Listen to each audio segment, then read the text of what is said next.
Hello दोस्तों, स्वागत है आपका अपने यूट्यूब चैनल टारगेट हिंदी में। आज आपके नए क्वेश्चनों के साथ आपके साथ उपलब्ध हूँ मैं। आपका पहला क्वेश्चन है, सूरदास के पदों में कौन सा रस नहीं पाया जाता है? विकल्प एक है भयानक, विकल्प दो है शांत रस, विकल्प तीन वात्सल्य रस, विकल्प चार है श्रृंगार रस। जिसका सही विकल्प हो उत्तर होगा विकल्प संख्या एक भयानक रस सूरदास के पदों में नहीं पाया जाता। चलते हैं अपने अगले प्रश्न की तरफ। अगला प्रश्न है, रंगभूमि किस प्रसिद्ध लेखक द्वारा रचित उपन्यास है? विकल्प संख्या एक हरिशंकर प्रसाद, विकल्प संख्या दो प्रेमचंद, विकल्प संख्या तीन विष्णु प्रभाकर, विकल्प संख्या चार चंद्रशेखर। अगर आप लोगों को इसका सन भी अगर पता है तो आप अवश्य लोग बताएं। वैसे इसका उत्तर होगा विकल्प संख्या दो प्रेमचंद। रंगभूमि प्रेमचंद द्वारा लिखित उपन्यास है। चलते हैं अपने अगले विकल्प की तरफ और ये रहे अपने प्रश्न। परंदे कहानी निम्नलिखित में से वर्णित किस कथाकार की है? विकल्प संख्या एक है मुक्ति बोध, विकल्प दो है निर्मल वर्मा, विकल्प तीन है भीष्म साहनी, विकल्प चार है अज्ञेय। जिसका सही उत्तर होगा निर्मल वर्मा। निर्मल वर्मा द्वारा परंदे कहानी लिखित है। अगर आप लोगों का इसका प्रकाशन वर्ष पता है तो अवश्य बताएं कमेंट बॉक्स में। और आपको वीडियो अच्छी लग रही हो तो लाइक एंड कमेंट एवं चैनल को सब्सक्राइब अवश्य करें। अब अगला प्रश्न है, मिर्जा गालिब किस शासक के दरबारी कवि थे? और विकल्प हैं ए अकबर, विकल्प दो है शाहजहां, विकल्प तीन है बहादुर शाह जफर, विकल्प चार है बदायूं, विकल्प चार है हुमायूं। जिसका सही उत्तर होगा विकल्प संख्या तीन बहादुर शाह जफर।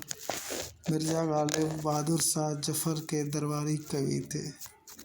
देखते हैं अपना अगला विकल्प प्रश्न। ये रहा अपना अगला प्रश्न, तुलसीदास द्वारा रचित रामचरितमानस में कितने कांड हैं?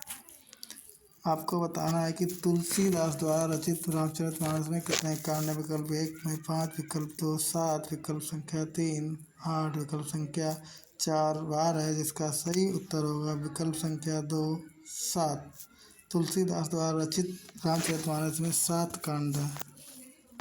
चलते हैं अपने अगले प्रश्न की तरफ। अगला प्रश्न है, मधुर मधुर मेरे दीप जले, मधुर मधुर मेरे दीप जल नामक कविता किसने लिखी है? विकल्प हैं महादेवी, विकल्प दो रविंद्रनाथ, विकल्प तीन सीताराम, विकल्प चार वीरेंद्र डंगवाल। जिसका सही उत्तर होगा विकल्प संख्या एक महादेवी वर्मा द्वारा लिखित है। चलते अपने अगले प्रश्न की तरफ। अगला प्रश्न है, देवदास के उपन्यासकार कौन है? आपको बताना है कि देवदास के उपन्यासकार कौन है। विकल्प संख्या एक है धर्मवीर भारती, विकल्प संख्या दो प्रेमचंद, विकल्प का तीसरा चंद्र चट्टोपाध्याय, विकल्प संख्या चार रामचंद्र। अगर आपको इसका उत्तर बताया तो कमेंट बॉक्स में बस बताएं। वैसे इसका उत्तर होगा विकल्प संख्या तीन शरत चंद्र चट्टोपाध्याय।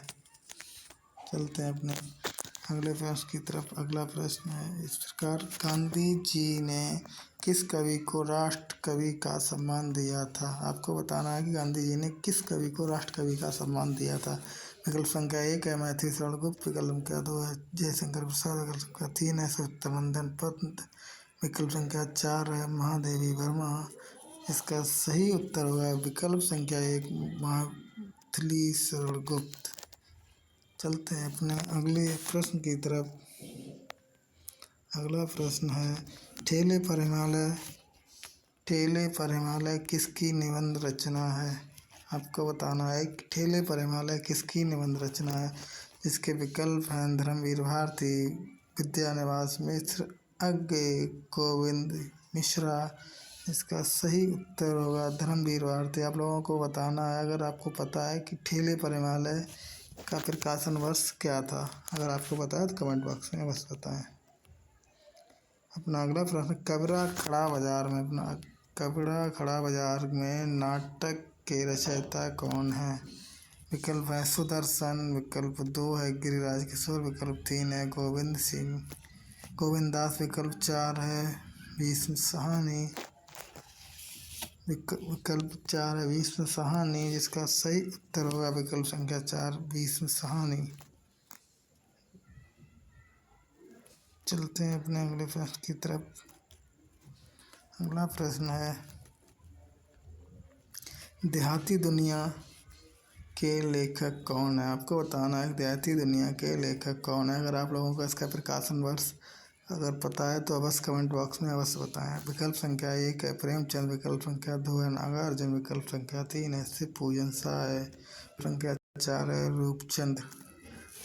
जिसका सही उत्तर होगा विकल्प संख्या 3 शिव पूजन शाह द्वारा रचित है देहाती दुनिया। चलते हैं अपना अगला प्रश्न। अगला प्रश्न है, कृष्णा सोबती को साहित्य अकादमी पुरस्कार उनकी किस रचना पर मिला था? विकल्प 1 है सूरजमुखी, विकल्प 2 है जिंदगी नामा, विकल्प 3 है समय सरगम, विकल्प 4 है दिल व दानिश। जिसका सही उत्तर होगा विकल्प संख्या 2 जिंदगी नामा। चलते हैं अपने अगले प्रश्न की तरफ। अगला प्रश्न है, मधुशाला के लेखक कौन हैं? मधुशाला के लेखक कौन है? विकल्प 1 है भगवती चरण वर्मा, विकल्प 2 हरवंश राय बच्चन, विकल्प संख्या 3 महादेवी वर्मा, विकल्प संख्या 4 जयशंकर प्रसाद। इसका सही उत्तर होगा हरवंश राय बच्चन। मधुकलश मधुशाला आदि रचना हरवंश राय बच्चन जी की है। चलते हैं अपने अगले प्रश्न की तरफ। अगला प्रश्न है, हार की जीत कहानी के कहानीकार कौन है? विकल्प संख्या 1 सुदर्शन, विकल्प संख्या 2 रंगेरा, विकल्प संख्या 3 कमलेश्वर, विकल्प संख्या 4 महादेवी वर्मा। आपको बताना है कि हार की जीत नामक कहानीकार के लेखक कौन है? जिसका सही उत्तर होगा सुदर्शन, मतलब विकल्प संख्या 1। इसका सही उत्तर है विकल्प संख्या 1 सुदर्शन। चलते हैं अपने अगले प्रश्न की तरफ। अगला प्रश्न है, कानन कुसुम के कवि कौन है? हम लोगों को बताना है कानन कुसुम के कवि कौन है। विकल्प संख्या 1 जयशंकर प्रसाद, विकल्प 2 निराला, विकल्प 3 रामश्रेष्ठ त्रिपाठी, विकल्प 4 पंथी। इसका सही उत्तर होगा जयशंकर प्रसाद, विकल्प संख्या 1। चलते हैं, देखते हैं अपना अगला प्रश्न। अपना अगला प्रश्न है, पहाड़ पर लालटेन किसकी रचना है? हम लोगों को बताना है पहाड़ पर लालटेन किसकी रचना है, और इसका कमेंट बॉक्स में आपको प्रकाशन वर्ष भी बताना है। विकल्प संख्या 1 है केदारनाथ सिंह, विकल्प संख्या 2 है मंगलेश डबराल, विकल्प संख्या 3 है आलोक धनवा, विकल्प संख्या 4 है शिव प्रसाद सिंह। इसका सही उत्तर होगा मंगलेश डबराल। चलते हैं अपने अगले प्रश्न की तरफ। अगला प्रश्न है, हिंदी साहित्य के लिए प्रथम व्यास सम्मान किसे मिला था? हिंदी साहित्य के लिए व्यास सम्मान प्रथम किसको मिला था? विकल्प 1 रामचंद्र शुक्ल, विकल्प संख्या 2 रामविलास शर्मा, विकल्प संख्या 3 रामकुमार वर्मा, विकल्प संख्या 4 मोतीराम। इसका सही उत्तर होगा रामविलास शर्मा, विकल्प संख्या 2 जिन्हें प्रथम हिंदी साहित्य का व्यास सम्मान मिला था। चलते हैं अपने अगले प्रश्न की तरफ। अगला प्रश्न है,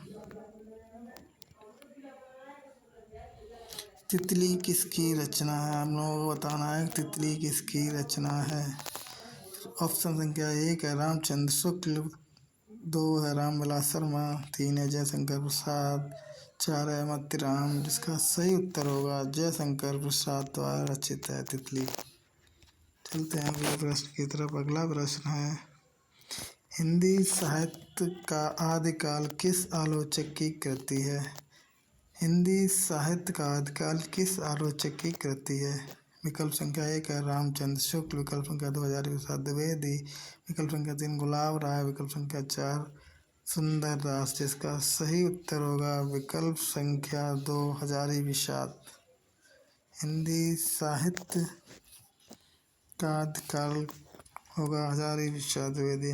अगला प्रश्न है, सूरदास के गुरु का क्या नाम था? विकल्प संख्या 1 नंददास, विकल्प संख्या 2 वल्लभाचार्य, विकल्प संख्या 3 विट्ठलनाथ, विकल्प संख्या 4 माधवाचार्य। अगर आप लोगों का इसका उत्तर पता है एवं इनके गुरु के भी गुरु का नाम पता है तो अवश्य बताएं। वैसे इसका उत्तर होगा वल्लभाचार्य, विकल्प संख्या 2।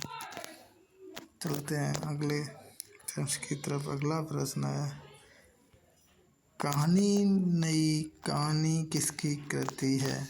हम लोगों को बताना कहानी किसकी कृति है।